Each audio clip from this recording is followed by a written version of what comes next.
আসতে হবে একদিন করে।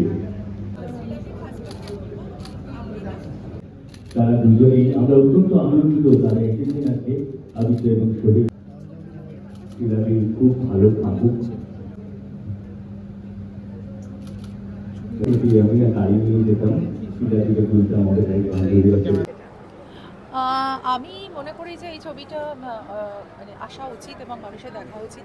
প্রথমত তো সাহিত্য নির্ভর ছবি বাঙালিদের একটা মানে বাঙালির কাছে এটা খুব প্রিয়, কারণ বাংলা সাহিত্য সারা পৃথিবীতে সমাদৃত এবং বঙ্কিমচন্দ্র চট্টোপাধ্যায়ের গল্প অবলম্বনে আমার লবঙ্গলতা।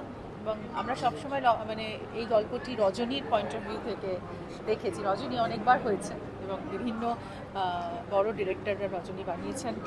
আমার খুব মনে পড়ে সোনালিদির রজনী, যেটা দীনেন গুপ্ত বানিয়েছিলেন, এবং তারপরে চৈতিদি টেলিভিশনে করেছিলেন রাজেশনে। কিন্তু মানে এই ছবির আরেকটি মূল চরিত্র হচ্ছে লবঙ্গলতা, এবং লবঙ্গলতার পার্সপেক্টিভ থেকে এই ছবিটা আনা হয়েছে। এবং আমিও খুব ইন্টারেস্টিং একটা রোল করে, মানে লবঙ্গলতার চরিত্রটা এত ইন্টারেস্টিং, মানে অনেক রকম টুইস্ট আছে লবঙ্গলতায়। তো সেইটা আমি খুব এনজয় করেছি, এবং কাস্টিংটাও খুবই সুন্দর হয়েছিল। আলমগীর সাহেবের সঙ্গে আমি অনেক কাজ করেছি বাংলাদেশের, এবং আলমগীর সাহেব মানে পারফেক্ট কাস্টিং ছবিতে। তারপরে ইন্দ্রনীল সেনগুপ্ত এবং আরও যারা কাজ করেছেন, পাপিয়াদি, মালগুনি গায়ন,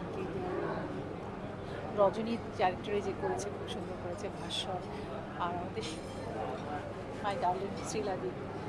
তো শ্রীলাদিরও এই ছবিতে একটা দারুণ ভূমিকা আছে, এবং আমি মনে করি যে প্রত্যেকটি চরিত্র এই ছবিতে খুব সুন্দরভাবে কন্ট্রিবিউট করেছে। এবং অবশ্যই এই ছবির সঙ্গীত বাপিদার দেওয়া, এবং বাপিদার মনে হয়, আমার যতদূর মনে হয় এটা বাপিদার শেষ বাংলা সিনেমা, এবং তার জন্য বাপিদার পরিবারও খুব অপেক্ষা করছে এই ছবিটা যাতে রিলিজ হয়। এবং আমি আর রঞ্জনাদি যখন একটা প্রবলেম হয়েছিল, আমি খানিকটা এগিয়ে এসেছিলাম ছবিটা শেষ করতে। কিন্তু তার থেকেও বড় কথা, এটা বড় কথা না আমি শেষ করলাম না, উনি শেষ করলেন, বড় কথা যে ছবিটা শেষ হয়েছে এবং ছবিটা আসছে। তো আমি না ওরকমভাবে একটা কিছু ফেলে দিতে পারি না যে হ্যাঁ ঠিক আছে একটা ছবি করলাম আর তারপরে তার খোঁজ নিলাম না।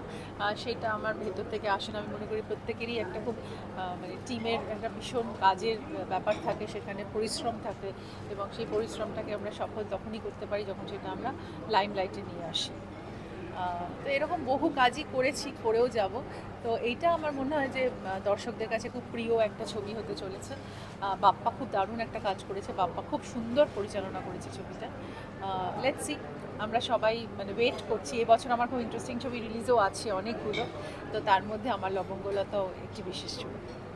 তুমি আলমগীর স্যার যেহেতু আছেন, বাংলাদেশে মুক্তির কোনো পরিকল্পনা? বাংলাদেশে তো ডাইরেক্টলি মুক্তি পেতে পারে না আমাদের ছবি, এখনও সেই নিয়মটা মানে ভাঙা গেল না, কারণ বহু অন্যরকম কিছু টার্মস অ্যান্ড কন্ডিশন থাকে। বাট আমি মনে করি যে বাংলাদেশেও ছবি রিলিজ হতে পারে, একটা টেকনিক্যাল ব্যাপার আছে, সেটা থেকে আমরা করতে পারি।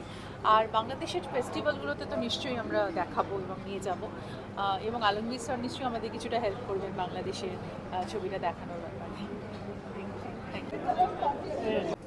আমার ভীষণ ভালো লাগছে, তার কারণ ছবিটা অনেক দিন তৈরি হয়ে বসেছিল, মাঝখানে লকডাউন হয়, সব পরিস্থিতি পাল্টে যায়, তখন ভাবা হয়েছিল হয়তো ওটিটিতে রিলিজ হবে একটা সময়, তো ফাইনালি হলে বেরোচ্ছে।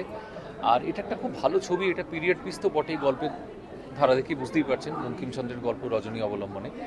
কিন্তু তাছাড়াও এই গল্পটা, এই ছবিটা যেভাবে বানানো হয়েছে, আমার মানে আমি ডাবিং করতে গিয়ে দেখে যতটুকু মনে হয়েছে আমার, যে এটা একটা তরুণ মজুমদার ঘরানার ছবি।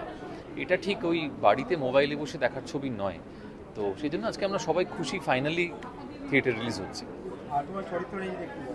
আমি এখানে একজন ডাক্তার, আমি যে রজনী মানে যে অন্ধ মেয়েটি আমার যে হিরোইন তানিয়া করেছে, তাকে তার চিকিৎসা করা, তাকে ভালো করে তোলাই হচ্ছে আমার মানে লক্ষ্য।